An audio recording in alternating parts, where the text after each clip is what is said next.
नमस्ते, सत श्री अकाल। कैसे हो आप? होपफुली सारे अच्छे, स्ट्रांग हो, तगड़े हो। और स्वागत है आपका इस पॉडकास्ट में। संडे का दिन है आज और मौसम अच्छा है और बढ़िया फीलिंग आ रही है आपके साथ पॉडकास्ट करते वक्त। तो आज का डिस्कशन का टॉपिक हमारा एआई पे होगा और इंटरनेशनल स्टूडेंट्स पे ज़्यादा मेरा फोकस रहता है। स्टडी अब्रॉड के टॉपिक हम डिस्कस करते हैं। तो एआई एक बहुत अच्छा एक कॉन्वर्सेशन का टॉपिक है और स्टडी अब्रॉड का एक बहुत अच्छा ऑप्शन बन के आ रहा है। तो इसके बारे में, एआई और ऑटोमेशन के बारे में आज बात करेंगे। पहले तो डिस्कस करेंगे कि एआई होता क्या है और फिर हम उसके बारे में डिस्कस करेंगे बेसिकली एथिक्स जो हैं एआई के और ऑटोमेशन के डिस्कस करेंगे। अगर आप एआई से फेमिलियर नहीं है तो जो ह्यूमन इंटेलिजेंस की जो एक नकल की जाती है उसको बाय मशीन के द्वारा उसको कहते हैं। और जो मशीन्स हैं वो उनको प्रोग्राम ऐसे किया जाता है कि आप ह्यूमन की तरह बिहेव करें और थिंक करें, उसको बेसिकली आप एआई कहते हैं। और ऑटोमेशन जो होती है कि रिपीटेड आपको जो परफॉर्म करने हो टास्क, आपको पता है जैसे अगर आपको आज रोटी बनानी है और आपके पास एक मशीन है, उसके अंदर एक सॉफ्टवेयर डाल दिया है बेसिकली रोटी बनाने का, उसको पता है कि प्रोसेस ये है तो वो सेम करके दे देगा। तो ह्यूमन का जो टास्क होते हैं जो ह्यूमन करते हैं बट रिपीटेटिव नेचर में और सेम ही प्रोसीजर है, उसको हम ऑटोमेट करने के लिए ये चीज़ें करते हैं, अपनाते हैं थ्रू एआई। या आईटी वाले करते हैं जो एआई बनाते हैं, सॉफ्टवेयर बनाते हैं, रिपीटेटिव नेचर ऑफ वर्क को हटाने के लिए ऑटोमेशन यूज़ करते हैं, तो वो ऑटोमेशन बन जाता है। तो आज का जो जैसे मैंने बोला है कि टॉपिक है एथिक्स के बारे में, कि उसके जो एथिक्स हैं आर्टिफिशियल इंटेलिजेंस के क्या हैं और क्या दिक्कतें आ रही हैं। एथिक्स मतलब कि उसकी जो मूल जिस बेसिस पे वो खड़ी हुई है उसमें क्या क्या दिक्कतें, कितनी वीकनेस है उस बेस में, इसके बारे में हम आज डिस्कस करेंगे। उसको आप एथिक्स कह सकते हैं। तो पहले बात करेंगे कि बेनिफिट्स क्या हैं आर्टिफिशियल इंटेलिजेंस के। जो बच्चे बाहर पढ़ना चाहते हैं उनके लिए मैं बोलना चाहता हूँ, और मुझे क्वेश्चन भी किया गया है मेरी इंग्लिश पॉडकास्टिंग चैनल पे, यूट्यूब पे, बिलबीज इंजीनियर्स पे, कि किसी बच्चे ने पूछा है कि ऑस्ट्रेलिया में एआई ऑटोमेशन के कोर्सेज करने अच्छे रहेंगे और कौन सी सिटी में जाऊं मैं पढ़ने के लिए अगर मुझे ये कोर्स करना है। तो मैंने उसको बोला, सजेस्ट किया है, मैं आज भी ये आंसर दे रहा हूँ कि येस डेफिनेटली अगर आपको इंटरेस्ट है तो बहुत ही अच्छे कोर्सेज हैं एआई और ऑटोमेशन के। और जो सिटीज़ आप देख सकते हो वो है सिडनी और मेलबर्न। सिडनी मेलबर्न में आप जा सकते हैं क्योंकि इस 50-60% पॉपुलेशन यहीं रहती है ऑस्ट्रेलिया की, और सबसे ज़्यादा जॉब्स सिडनी और मेलबर्न में ही हैं। तो ये एक अच्छा आपके पास मौका है और सबसे सैलरीज भी अच्छे इन दोनों स्टेट्स में अच्छी मिल जाती हैं आपको, और काफ़ी मेट्रोपॉलिटन वाइब है और काफ़ी अलग अलग डाइवर्सिटी है। तो एक अच्छी जगह है दोनों ही आपको पढ़ने के लिए और आपको आगे जॉब मिलने के लिए। तो इन कंट्रीज़ में आप जा सकते हो और सिटीज़ में जा सकते हो रादर, इफ अगर आप ऑस्ट्रेलिया आना चाहते हो। तो यही मैंने उनको जवाब दिया है। तो thank you for the question. और आगे बढ़ते हुए टॉपिक पे कि उसके एथिक्स के इश्यूज क्या हैं। पहला जो इशू है वो है जॉब लॉस का। सबसे बड़ा इशू जॉब लॉस का इसलिए कहते हैं क्योंकि जितनी भी एआई की जो टेक्नोलॉजीज आ रही हैं उसमें प्रॉब्लम ये है कि आप बहुत सारे जॉब लॉसेस हो रही हैं। आप देख रहे हो कि टेक इंडस्ट्री में भी आजकल जॉब लॉसेस बहुत हो रही हैं।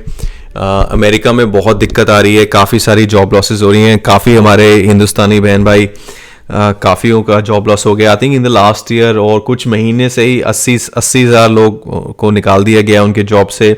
कई स्टोरी सुनी है कि एक बच्चा भी गया था माइक्रोसॉफ्ट में काम करने या किसी और ऑर्गेनाइजेशन में या गूगल में काम करने, 2 दिन के बाद ही उसको ले ऑफ कर दिया गया। तो ऐसा क्यों हो रहा है? मेरा तो यही मानना है क्योंकि एआई की वजह से, कि एग्जैक्ट रीजन क्या है ना ही ज़्यादा रिवील किया गया I think at this stage, but AI is playing a big factor. जितने भी रिपीटेटिव टास्क हैं जो ह्यूमन करते हैं, जैसे अगर आपको आईटी में कुछ कोडिंग करनी है, और आजकल तो ऐप्स ही आ गई हैं जो कोड करने लगी हैं, तो अगर ये ऐप्स आपका कोडिंग का काम छीन रही हैं और आप कोडर हो और आपसे बेटर कोड लिख रही हैं और फास्ट लिख रही हैं, तो आपकी जॉब तो ऑब्वियसली रिडंडेंट होएगी। तो वही चीज़ें आपको देखने में आ रही हैं। इससे दिक्कत ये आ रही है। इसके एथिक्स में ये दिक्कत है। अगर आप एथिकल साइड ऑफ देखो कि अब आगे क्या करेंगे वो बच्चे जिन्होंने एक्सपर्टीज कर रखी है कोडिंग में, या फिर कहीं से, मैं सिर्फ एग्जांपल दे रहा हूँ कोडिंग का, may be that's not the case exactly, एक पहलू हो सकता है, लेकिन जिन बच्चों ने इसी में पढ़ाई की है और उनकी अब जॉब ही उस फील्ड में लगनी है और वो फील्ड ही एआई ने टेक ओवर कर ली, तो अब क्या होगा? उससे इकोनॉमिक एंड सोशल इंस्टेबिलिटी हो सकती है। हालांकि मैं मानता हूं कि उसको नेगेट करने के लिए, उससे हटने के लिए आप अपने स्किल डिफरेंट अपना सकते हैं और फिर भी आपको आई थिंक और साइड में मिल जाएगी, एआई की साइड में कुछ जॉब मिल जाएगी, उसके डेवलपमेंट में जॉब मिल सकती है। तो खाली एक पहलू नहीं है, सिर्फ एथिक एक पॉइंट का मैं लेके चल रहा हूँ कि जॉब लॉसेस हो रहे हैं और इसका कारण एआई ज़रूर हो सकता है। तो और दूसरा है बायस। सबसे बड़ा प्रॉब्लम आई थिंक एआई का है कि जो आपका एग्जिस्टिंग बायस है, मतलब आपका ऑलरेडी किसी चीज़ पे आपको कोई नापसंद चीज़ है और आप जैसे आपको एक इंसान नापसंद है बिकॉज वो ज़्यादा अग्रेसिव है लेट्स से, बट उस बंदे के अंदर वही प्रॉब्लम है और बाकी सब चीज़ें उसकी बहुत अच्छी हैं। तो आप जितने भी लोग उस बिहेवियर में आएंगे, उस कैटेगरी में आओगे, आप उनको डायरेक्टली सीधा ही नापसंद कर दोगे, हालांकि उनकी काफ़ी सारी पॉजिटिव्स भी हो सकती हैं। तो ये आपका एक बायस कहते हैं, मैं आपको बायस का मतलब समझा रहा हूँ। तो यही चीज़ जो एआई या फिर एल्गोरिथम्स है, जैसे बहुत सारी सोशल मीडिया ऐप हैं, ये आपको इस चीज़ के बारे में आपकी जो बायस है ऑलरेडी उसको ऑलरेडी और एनहेंस कर देंगी। अगर आपने कोई वीडियो देखा है जिसमें किसी अग्रेसिव बंदे ने किसी छोटे किसी और बंदे को दबाने की कोशिश की है और आपको बहुत वो नेगेटिव लगा, आपने डिसलाइक किया वीडियो, बट आपको पसंद आ रहा है वीडियो क्योंकि आपकी वो जो बायस है उसको सॉलिडिफाई कर रहा है, सॉलिड बना रहा है उसको, तो आपके पास और ऐसे वीडियो आएंगे जिसमें ये सब चीज़ें आपको दिखेंगी। इससे क्या होगा, आपको वो उस बंदे से और उस तरह के बंदों से और नफरत हो जाएगी, जो कि अच्छा नहीं है। आपको आपका अपना एक न्यूट्रल स्टांस होना चाहिए, आपको बंदे की जान पहचान होनी चाहिए, या आप किसी भी चीज़ को जब आप देख रहे हो, किसी भी नज़रिए को देख रहे हो, उसको ऑब्जेक्टिवली और किसी बायस के बिना देखना एक आपका बहुत अच्छा स्किल माना जाता है, जिसमें साइकोलॉजिस्ट एक्सपर्ट होते हैं, उनको पता है उनकी बायसेस क्या हैं, तो वो अच्छे से उसको यूटिलाइज करते हैं। तो आप ये मेक श्योर करें कि अगर आपका कोई बायस है तो उसको आप साइड पे रख के आप ये भी नोटिस करो, जब आप अपना बिहेवियर खुद ही नोटिस करने लग जाएंगे, वहां पे आप तरक्की करने लग जाएंगे इन टर्म्स ऑफ आपको पता लग जाएगा आपका बायस क्या है। एआई क्या करती है, आपको मैनिपुलेट करेगी, आपके बायस को मैनिपुलेट करेगी, सो ये बहुत बड़ी दिक्कत है। एक और है प्राइवेसी जो कंसर्न है, जो प्राइवेसी का है कि इतना बड़ा डेटा जो उनके पास है उसका वो बहुत मिसयूज कर सकते हैं। अभी तो शायद उनको पता भी नहीं है कि उसका मिसयूज कैसे होगा, लेकिन धीरे धीरे फ्यूचर में बहुत बड़ा मिसयूज हो सकता है। जैसे कि आपकी जितना फाइनेंशियल डेटा, आपकी एज पता है उनको, आपके इंटरेस्ट पता है उनको, आपकी फैमिली के बारे में शायद पता है उनको, आप क्या क्या सर्च करते हो वो पता है। इससे आपका पूरा उन्होंने एक प्रोफाइल बन जाएगी और ऑलरेडी होगी। सारी कंपनियों के पास जो भी ये सोशल मीडिया ऐप्स हैं या एआई ड्रिवन ऐप्स हैं, वो उनके पास आपका ऑलरेडी डेटा है। अब उसको फ्यूचर वो कैसे यूज करेंगी वो आप सोच सकते हो कितना डेंजरस है। तो ये प्राइवेसी का बहुत बड़ा इशू है। रिस्पॉन्सिबिलिटी ये अलग चीज़ है कि एक एआई सिस्टम्स बहुत ही एडवांस है, बड़ा मुश्किल है कि अगर कुछ गलत हो जाए तो उसकी अकाउंटेबिलिटी और लायबिलिटी की दिक्कत आ सकती है, और कौन होगा इसका रिस्पॉन्सिबल, बिकॉज कोई रेगुलेशन नहीं है।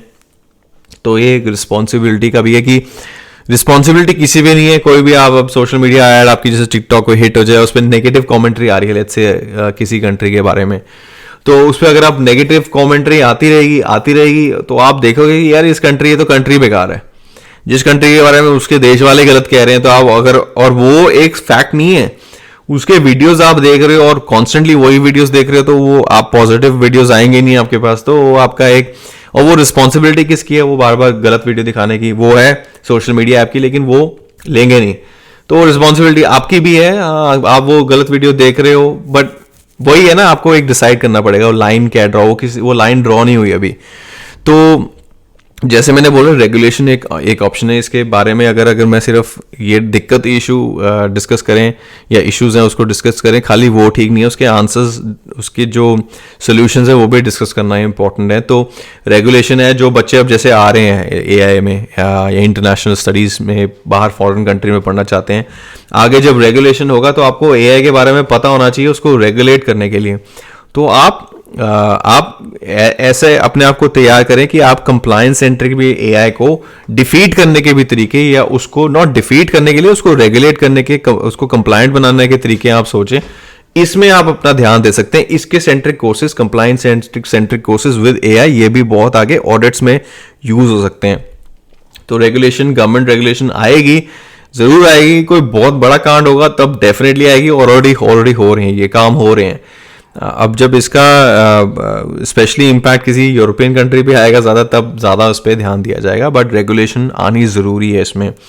और दूसरा तरीका है इसको एड्रेस करने का, एजुकेट करें, पब्लिक को एजुकेट करना चाहिए, कि अवेयरनेस बढ़ानी चाहिए कि ये एआई आपकी कैसे बायस को बढ़ोतरी देती है। जैसे ये मैं एक वीडियो बना रहा हूँ, तो एक आप कह दो कि ये पब्लिक एजुकेशन ही है एआई के बारे में, इसके प्रोज एंड कॉन्स के बारे में, इश्यूज और इसके सोल्यूशंस के बारे में। तो आप ये वीडियो देख के आपको थोड़ा सा तो पता लगेगा कि क्या होती है एआई, भला क्या है।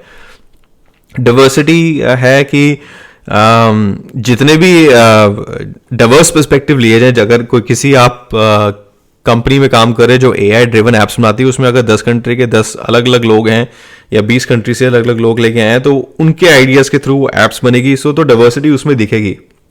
अगर आप एक ही कंट्री के सारे बंदे दिखाओगे और वही कंट्री के बंदे अपनी सोच लगा के वो ऐप बना रहे हैं, उससे आपको सिर्फ एक पर्सपेक्टिव नजर आएगा। तो अच्छा है, इंपॉर्टेंट है कि आप डाइवर्सिटी बढ़ाएं अपनी वर्कफोर्स में, जो कि इस एआई के एरिया में काम करती है। और इंडिया के बच्चे इसलिए बहुत अच्छे माने जाते हैं क्योंकि इंडिया बहुत डाइवर्स है, उनके डाइवर्स नेचर है, उनके अंदर इनबिल्ट है कि कैसे डाइवर्सिटी को हैंडल करना है। बिकॉज वो कंट्री, इंडिया की कंट्री इतनी सारी डाइवर्स है, इतने अलग अलग रिलीजन्स हैं, भाषाएं हैं, कि आप डाइवर्सिटी के साथ अगर ग्रो अप हुए तो वो एक नेचुरल इनहेरेंट पार्ट बन जाएगा आपका।